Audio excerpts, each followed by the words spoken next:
আসসালামু আলাইকুম আমার আপু ভাইয়ারা, আশা করি আপনারা সকলে ভালো আছেন। আপনাকে দয়া আল্লাহর রহমতে আমরাও সবাই ভালো আছি। আজকে আবার চলে আসলাম আরেকটা ব্লগ নিয়ে। আজকে ব্লগটা থাকছে হইলো বেবি ফুড, দুইটা রেসিপি শেয়ার করবো আপনাদের সাথে। এই যে দেখতেছেন, এই যে এখানে নিয়েছি আপ্রিকট, খাজুর আর অল্প কিছু ম্যাঙ্গো কাটা। এই খাজুর দিয়া মানে তিনটা দিছি খাজুর, আপ্রিকট দিয়েছিলাম তিন চারটা, আর অল্প কিছু ম্যাঙ্গোর টুকরা নিছি। এই যে এগুলো আমি ধুইয়া সুন্দর করে কাটটা, এই যে দেখেন এখানে প্রথম হিটটা হইলো লো থেকে একটু বেশি রাখমু, কারণ ওইটা একটু গরম হইবে, এই যে এরকম হইবে। পরে আমি লো হিট করে ঢাকনা দিয়া ঢাইকা দিমু।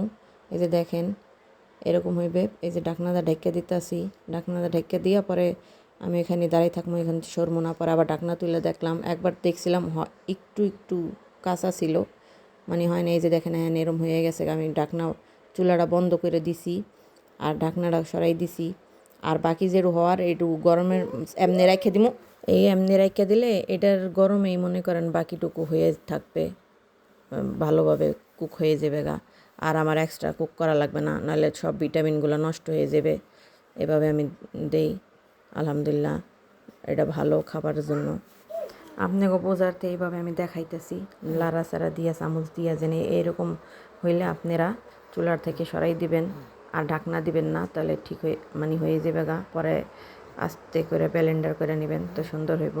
আর ওই পানিটা ওই যে ওরকম হইলে মানে আমার আর আলাদাভাবে এক্সট্রা পানি দিতে হইবে না। এভাবে আমি স্টিম করি বা আমার বাবুকে খাওয়াই। যেরকম আমার বাবুরা হইলো আমার ডাক্তারে বলছে, আমি ডাক্তারের কাছে বলছিলাম যে আমার বাবু ফর্মুলা খায় না, তাই আমার ডাক্তারে বলছে যে তুই তোর বাবুকে 3 মাস থেকে 3 মাস কমপ্লিট হওয়ার পর থেকে তুই এই সলিড খাবার ট্রাই করে দেখতে পারোস। আমার এটার পদ্ধতিটা বলে দিয়েছে, সেটাই আপনাদের সাথে শেয়ার করবো। এটার পদ্ধতি হয়েছে যে সবটি বাচ্চা, অনেক বাচ্চা আছে কম, হাতে গোনা আছে কয়েকটা, যেসব বাবুরা হয়তো বা 3 মাস থেকে সলিড একটু একটু করে দিলে খাওয়া স্টার্ট করে দেয়। আবার অনেক বাচ্চারা আছে 5 মাস থেকে নেয়। আবার অনেকে 6 মাস হলে তো আপনার মাস্ট দিতেই হবে। তাই ওই জায়গা থেকে বলতেছি, আমার বাবুরা সবটি মনে করেন 5 মাস, 5.5 মাস থেকে 6 মাস হওয়ার আগে থেকে আস্তে আস্তে করে আমি স্টার্ট করি, তো ওরা খায়। তাই ডাক্তার আমার বলছে যেহেতু আমার বাবু ফর্মুলা খায় না আর বুকের দুধও এতটা পায় না, এই ঝামেলা থেকে আমার বলছে যে বাচ্চা তো তাহলে অপুষ্টিতে ভুগবে। এই জন্য আমাকে বলছিল যে 3 মাস হয়েছে, তাই এখন ওরে পাতলা ওই যে অরেঞ্জের জুসটা কীরকম পাতলা হয় ওরকম করে একটু গাজর, অল্প পরিমাণে আলু ওইরকম দিয়া লবণ ছাড়া চিনি ছাড়া এটি অ্যাড করতে না করছে, ওইভাবে আমার কইরা খাওয়াইতে কইছে। আমি ওইভাবে কইরা ট্রাই করছিলাম, আমার বাচ্চারা খায় নাই, খাইতে চায় না। পরে আমি আবার 4 মাসে ট্রাই করছি, খায় নাই। আমারে বলছে যে যদি খাওয়ার কিছুক্ষণ পরে বমি না করে আর যদি পায়খানা করতে অসুবিধা না হয়, স্মুথলি পায়খানাটা করে, আর যদি জ্বালা পোড়া না করে, বাচ্চা পেটে ব্যথা না করে, তাহলে মনে কর আস্তে আস্তে করে দিনে একবার অথবা একদিন পর একদিন এভাবে দিবি, তাহলে বাচ্চা মনে কর ভালো হইবে বাচ্চার স্বাস্থ্যের লিগে। তা আপনারা প্রত্যেকটা বাচ্চার নেচার আলাদা, প্রত্যেকটা বাচ্চা মনে করেন এই যে দেখেন আমি ব্লেন্ডার করে নিয়েছি, প্রত্যেকটা বাচ্চার নেচার আলাদা, প্রত্যেকটা বাচ্চার খাবার আলাদা, ঘুমের রুটিন আলাদা।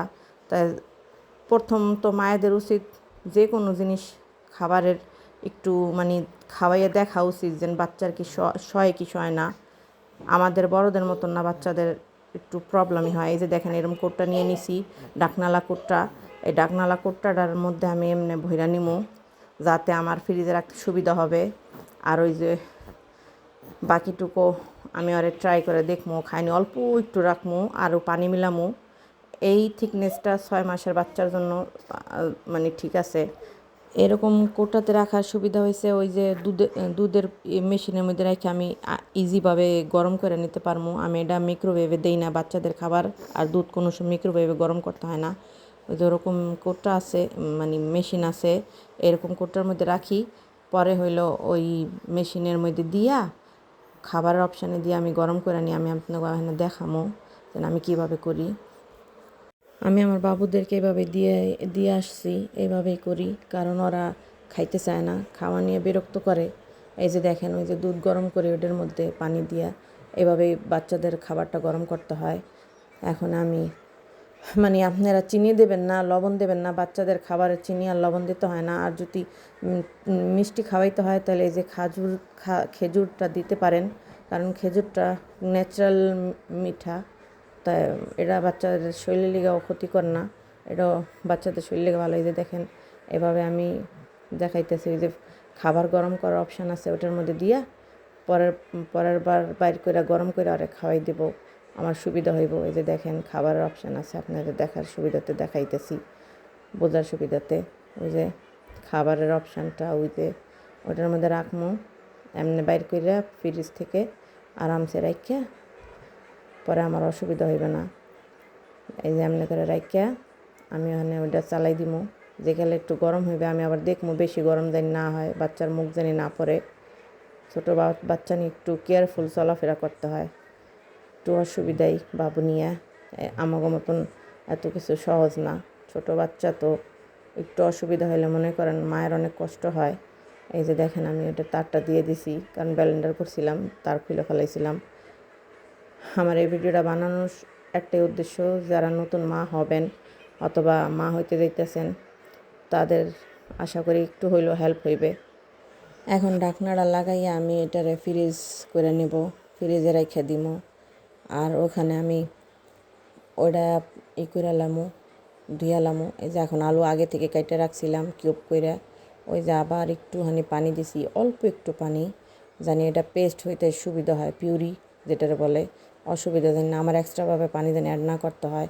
এই যে দেখেন ওই পদ্ধতি যে পদ্ধতি আপনাকে দেখাইছি সেম ওইভাবেই লো হিটে করে এমনি করে, তাহলে হাই হিটে দিলে খাবারের পুষ্টিটা নষ্ট হয়ে যায়, ভিটামিনগুলা।